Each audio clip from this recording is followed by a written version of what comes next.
Some people feel the rain, others just get wet.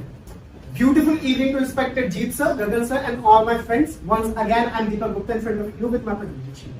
So before starting today's presentation, I would just like to connect the dots. I have started a series of integration of princely states of India, 565 princely states with the Union of India. So personally, we are reading the role, we are studying, we are talking about the role of Sardar Vallabhbhai Patel, because he is the Iron Man who integrated all 565 princely states with India. So I had given you some information in my previous presentation where I had told you that how before 15th of August 1947, almost all the princely states were integrated with India except some of the princely states.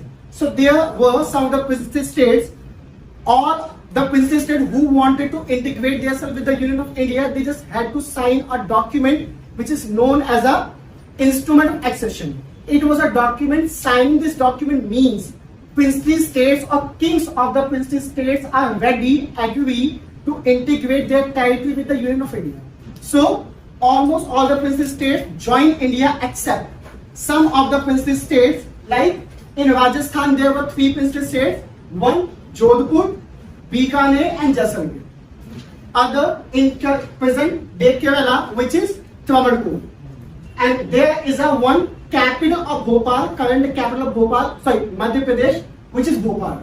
So all these princely states were not ready to integrate themselves with the India. They just wanted to either want to go with the Pakistan or just want to remain as an independent country. But with the efforts of our leaders, they also merged themselves with the India. Before 1947, the last princely state which joined India, that was Bhopal. So majorly we face difficulty in the integration of 3 princely states, which are Jammu and Kashmir, Junagadh and Hyderabad. Currently Junagadh, which is located in Gujarat, so in this presentation we are going to talk about the Junagadh. We'll cover Kashmir and Hyderabad in other presentations. So simply Junagadh, which is located in southwestern part of the Gujarat. This territory was very big, and if we talk about the Junagadh's king, so he was Mahabat Khan. The full name of Mahabat Khan was Sir Muhammad Mahabat Khan III Rasool Khanji. So it was the full name of this ruler of Junagadh. He was a Muslim king, but if we talk about the territory of people of Junagadh, so most of the people of Junagadh, they were Hindu. Means more than 80% people who were living in Junagadh, they were Hindu, but they were ruled by a Muslim. Therefore, this Mahabat Khan wanted to go with the Pakistan.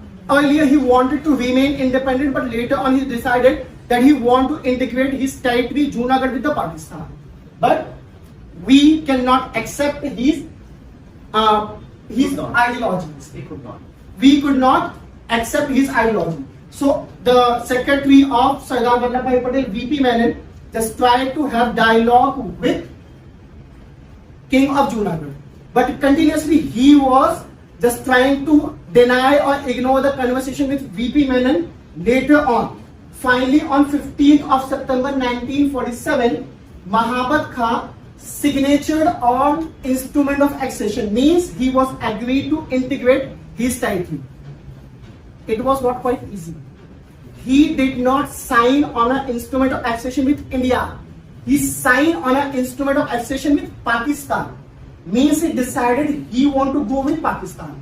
But signing on instrument of accession was not accepted by Sardar Vallabhbhai Patel. He completely denied that we cannot accept your idea, and later on VP Menon and Sardar Vallabhbhai Patel, they just influenced 2 territories which were neighbor to Junagadh.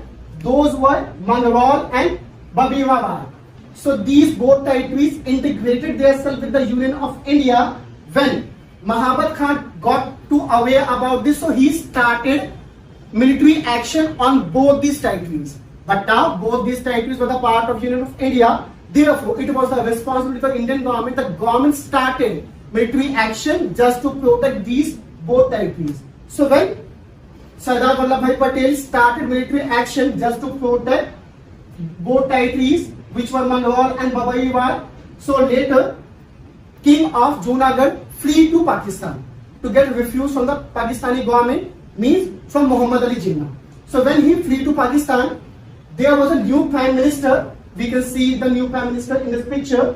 His name was Shah Nawaz Bhutto, and Shah Nawaz Bhutto was in a favor of India. Shah Nawaz Bhutto was in favor of India.